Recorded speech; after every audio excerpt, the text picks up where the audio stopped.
Hi everyone, my name is Vrishit. Today is the 18th of May 2024. I'll be going over week 20's results for week 21's results for the option chain analysis based predictions for Tesla.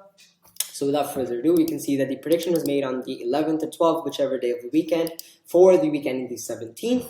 And we predicted that Tesla goes down. Definitely not the case. Opened at 170, closed at 177. We made a loss of 4.39%.